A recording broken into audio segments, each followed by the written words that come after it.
Soyez joyeux, sans amertume et sans offense. Notez-le. Soyez joyeux, virgule, sans amertume et sans offense. Vous voulez durer, je vous montre les secrets des anciens. Sois joyeux, sans amertume et sans offense. Philippiens chapitre 4, verset 4. Il dit, réjouissez-vous toujours dans le Seigneur. Et encore, je le répète, réjouissez-vous. Que quelqu'un crie, réjouis-toi. Dites moi-même, réjouis-toi. Oui, finis les pleurs, réjouis-toi. Réjouissez-vous dans le Seigneur. Proverbe 17, verset 22. Il dit, un cœur joyeux est un bon remède, mais un esprit abattu dessèche les os. Cela signifie qu'une condition peut partir de l'esprit et vous affecter au niveau de la santé. Votre esprit peut être brisé et l'effet de l'esprit brisé peut s'apercevoir dans votre santé. Alléluia. Avec tout le respect que je vous dois, et je dis ceci à la gloire de Dieu. Vous venez avec un tensiomètre et vous me mesurez. Vous penserez que je suis un bébé qui vient de sortir du ventre de sa mère. Dites la joie. Il y a beaucoup d'entre vous qui ont une tension artérielle élevée pour rien. Vous devez vous débarrasser de l'amertume. Vous devez vous débarrasser de l'offense. Éphésiens chapitre 4, verset 31. Il dit que toute amertume, toute irritation, crierie et médisance soient ôtées du milieu de vous avec toute malice. Est-ce que Dieu vient de vous parler? L'amertume. Laissez-moi vous dire ceci. Il y a 2 clés que j'ai apprises pour rester joyeux sans amertume, sans offense. Je vais les partager avec vous. S'il vous plaît, écoutez ceci comme une clé puissante. Ceci est un service de délivrance pour quelqu'un maintenant. Numéro 1. Toujours interpréter les choses à partir du plan souverain de Dieu. Ça, c'est la première clé pour rester joyeux, sans amertume. Toujours interpréter les choses, peu importe ce qui vous arrive. Interprétez les choses à partir du plan souverain de Dieu. Dans Romains chapitre 8, verset 28, Romains chapitre 8, verset 28, il dit « Nous savons du reste que toute chose concourt au bien de ceux qui aiment Dieu, de ceux qui sont appelés selon ses desseins. Toute chose concourt. Les déceptions, les trahisons, les rancunes, sommes-nous ensemble, les mensonges que Dieu a la capacité de mélanger, comme un boulanger mélange toutes sortes de choses. Quand vous regardez les gens faire des gâteaux, ils mettront quelque chose qui ressemble à du bleu, ajouteront une autre chose qui ressemble à du vert bleu. Ne vous inquiétez pas, elles se complètent. Cela produira quelque chose que vous mangerez sans vouloir arrêter. Toute chose concourt au bien de ceux qui aiment Dieu, de ceux qui sont appelés selon les desseins de Dieu. Écoutez, quoi qu'il arrive dans votre vie, surtout les choses négatives, il y a 2 questions que vous devrez vous poser. Premièrement, est-ce que j'aime Dieu? Deuxièmement, est-ce que je marche dans l'obéissance? Si ces 2 choses sont là, trouvez le repos. Est-ce que j'aime Dieu sincèrement et authentiquement? Numéro 2, est-ce que je marche dans l'obéissance à sa parole? Et ce n'est que vous et Dieu qui pouvez répondre à cette question. Sommes-nous ensemble? Toujours interpréter les choses à partir du plan souverain de Dieu. Genèse chapitre 50, versets 19 et 20. Après que les frères de Joseph les trahissent et que toutes sortes de choses se soient produites, Joseph leur dit, « Soyez sans crainte, car suis-je à la place de Dieu? Suivez ceci. Vous aviez médité de me faire du mal. Dieu l'a changé en bien pour accomplir ce qui arrive aujourd'hui, pour sauver la vie à un peuple nombreux. » Que tout le monde dise, pour sauver la vie à un peuple nombreux. C'est ce que Dieu est en train de faire dans la vie de quelqu'un. Je vous donne une clé pour rester joyeux sans amertume. Premièrement, interprétez les choses à travers la lentille du plan souverain de Dieu. Peu importe combien les choses sont négatives, Jacques chapitre 1 versets 2 à 4. La Bible dit, mes frères, regardez comme un sujet d'une parfaite joie quand vous serez exposés aux diverses épreuves. Ne le comptez pas comme une perte. Ne le comptez pas comme une déception. Oh, ça c'est là où les champions ont été blessés. Les généraux ont été blessés à cause de l'offense. Tel a dit ceci à propos de moi. Tel a dit cela et vous fuyez votre potentiel. Et quand vous voyez les hommes qui durent, quand vous voyez ces hommes qui durent, ce sont des gens qui ont compris le secret de la joie. Loin de l'offense, loin de l'amertume. Ceci concerne particulièrement les leaders. Il n'y a pas de leader qui ait grandi sans toutefois être victime de trahison, les poignards au dos et autres. Ce sont les réalités de la nature humaine. Tous ces « je suis en colère ». Oh, jusqu'à ce que j'aille dans ma tombe. Oh, laissez tomber tout cela, grandissez. N'attendez jamais que les hommes changent pour que vous soyez heureux. Ça, c'est un risque coûteux avec votre destin. N'attendez jamais que les hommes changent ou se répandent ou se convertissent ou deviennent plus sages. Ne risquez pas votre bonheur et votre joie à ce point. Est-ce que vous apprenez? Interprétez toujours les choses à partir du plan souverain de Dieu. Peu importe ce que c'est, Dieu a une façon de le transformer en bien pour moi. Que ce soit la critique, que ce soit la persécution, que ce soit la médisance. Dieu peut parfois permettre que cela arrive, aussi douloureux que cela puisse être, pour vous préparer à quelque chose qui peut vous détruire dans le futur. Dieu peut parfois l'utiliser pour vous aider. Dieu peut parfois l'utiliser pour vous mettre en vue. Dieu peut parfois l'utiliser pour tester votre endurance. Voyez toujours les choses du point de vue de l'amour souverain de Dieu, le plan souverain de Dieu. Que tout dans votre vie s'accroît. Vous allez de l'avant, gravitez vers l'avant. Deuxième pensée pour vous aider à rester dans la joie. Quand vous traversez n'importe quel type de saison défavorable, toujours vous concentrer sur la bonté de Dieu. Ça, c'est un grand secret dans ma vie. Ne vous concentrez pas sur la douleur. Ne vous concentrez pas sur les histoires. Ne vous concentrez pas sur le fait que les gens vous aient blessé ou non. Concentrez-vous sur la bonté de Dieu. Quelque chose se passe quand vous commencez à vous concentrer sur la bonté de Dieu. Cela a un effet thérapeutique. Cela peut vous guérir de la douleur. Sommes-nous ensemble maintenant?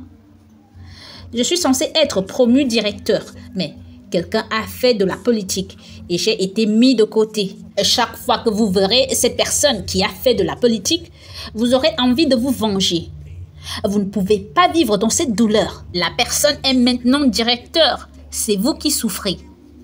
L'amertume, c'est comme avaler du poison et regarder dans la frustration pourquoi l'autre personne ne meurt pas. Non, non. Les hommes resteront les hommes. Les hommes sages resteront sages jusqu'à ce qu'ils changent. Les fous resteront fous jusqu'à ce qu'ils changent. Les médiocres resteront médiocres jusqu'à ce qu'ils changent. N'attendez pas que les gens changent pour que vous deveniez heureux et joyeux. Pensez toujours à la bonté de Dieu. Peu importe ce qui ne va pas dans votre vie ou ce qui n'est pas juste dans votre vie, il y a toujours quelque chose que Dieu ait bien fait. Laissez-moi vous donner un grand secret. Comptez vos bénédictions. Chaque fois que vous voulez vous plaindre et que vous êtes dans la douleur et l'amertume, c'est ce que Jean-Baptiste aurait dû faire. Il ne serait pas mort ainsi. Si Jean-Baptiste avait décidé et dit « Seigneur, merci pour le privilège d'avoir été celui qui a ordonné Jésus. J'ai été ignoré en ce moment. Jésus ne demande même pas comment je vais. Néanmoins, je te loue et je te célèbre. Tu as été bon pour moi. » Que quelqu'un dise « Merci Jésus ». Laissez ceux qui vous détestent. Ils ne sont pas la raison pour laquelle vous n'avancez pas. Ça, c'est une charge supplémentaire que vous voulez porter. Vous êtes dans un vol, laissez l'amertume, le coup de poignard au dos et les Judas vous embrassant. Vous laissez les justes, concentrez-vous sur la bonté de Dieu. Et puis-je vous dire ceci? Les psychologues nous enseignent que la concentration crée des sentiments. Et si vous êtes en colère maintenant et que je vous dise que je viens juste de vous envoyer 2 millions de Naira, Peu importe que je sois en train de blaguer ou non. Qu'avez-vous entendu? 2 millions de naira. Vous sourirez juste et direz, est-ce vrai? Vous êtes en train de vérifier, mais vous êtes quand même content. De la même manière, vous pouvez vous placer devant un miroir et dire que ça ne fait rien. Écoutez, je partage avec vous des principes irréfutables.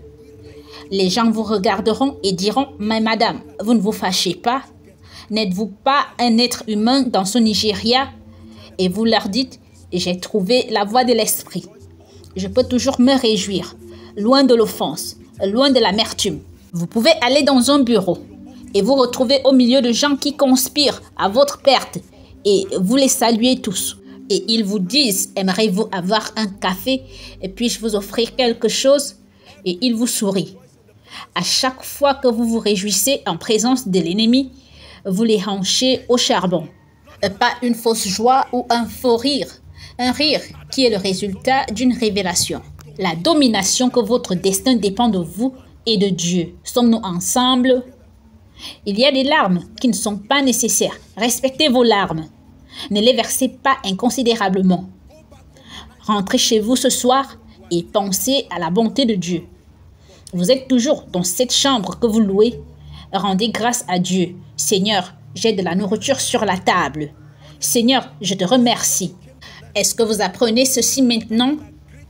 Honnêtement, si c'est ce que vous êtes venu apprendre ce soir, savez-vous qu'il y a de grandes personnes qui sont blessées et je vous ai enseigné, ceux qui refusent d'être guéris deviennent des ennemis de leur destin et du destin des autres. Une personne guérie ne blessera jamais les autres. La plupart des gens qui blessent les gens sont des gens qui essayent de guérir et qui ne savent pas comment guérir. Alors, ils infligent de la douleur aux autres pour trouver du réconfort. C'est un principe psychologique. Lorsque vous avez échoué dans la vie, vous vous mettez en colère lorsque vous voyez les autres exceller. Alors, quelque chose dans votre cœur souhaite qu'il descende à votre niveau pour que vous puissiez trouver du confort. Lorsque vous les faites descendre, vous vous sentez mal parce que vous n'étiez pas méchant, vous étiez juste frustré. Laissez-moi vous donner un conseil ici. Si vous êtes un homme de Dieu ou un directeur général, ne vous donnez pas les mots de tête en vous demandant « Que dit-on de moi dans ce bureau? Est-ce qu'il m'aime ?» Que pensez-vous que la personne à qui vous le demandez dira? Elle vous dira en fait, ils ont dit l'autre jour « Ah, vous êtes le seul qui, vous demandez au cerveau de votre haine ce qu'on dit de vous. » Et il dira la dernière fois, je crois que j'ai entendu qu'ils ont dit que vous êtes un bon leader. En fait, ils ont hâte que vous deveniez directeur général. Vous dites, ah bon, c'est vrai. Vous prenez un peu d'argent, vous lui donnez et il devient un allié. Et dès que vous partez, il vous regarde avec pitié et dit, quel idiot ce leader. Puis-je vous dire ceci? L'une des qualités des leaders est qu'ils ont tellement appris à comprendre le monde des hommes que presque rien ne les surprend. Lorsque vous trouvez un leader qui se met la main sur la tête en état de choc, il n'a pas été bien formé parce que les leaders comprennent les hommes, leur force et leur vulnérabilité. Que les hommes bons peuvent devenir méchants. Ils ont leur volonté. Les hommes méchants peuvent se repentir et devenir des champions. Donc, vous ne liez pas les vacillations des hommes à votre croissance. Donnez-leur l'occasion d'être tout ce qu'ils veulent être, d'explorer toutes les versions d'eux-mêmes, mais maintenez votre santé pour l'amour de son nom et de votre destin. Dites, je reste joyeux. Ceci est valable pour les ministres, les époux. Restez joyeux, joyeux dans le Seigneur. Ça, c'est ma mentalité. Je regarde tout ce qui se passe dans ma vie du point de vue de l'amour de Dieu et de sa puissance souveraine. Je suis conscient de la jalousie de Dieu à mon égard. Donc, j'interprète tout d'un point de vue de vainqueur. Honnêtement, ça c'est ma vie en vérité. Est-ce que quelqu'un apprend? Habituez-vous aux hommes avant qu'ils ne brisent votre cœur. Koinonia, écoutez mon conseil. Mes chères sœurs, habituez-vous aux hommes avant qu'ils ne vous brisent le cœur. Je ne parle pas en termes de relation. Je parle sérieusement ici. Mes frères, habituez-vous aux hommes avant qu'ils ne vous brisent le cœur. Chers leaders, habituez-vous aux hommes. Vous trouverez toujours une base de conflit. trahison et autres, dans toute organisation, y compris Koinonia.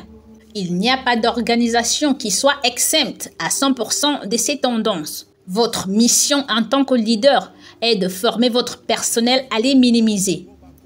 Attendre la perfection pour trouver la joie, c'est comme attendre que le nuage touche le sol. Cela n'arrivera pas.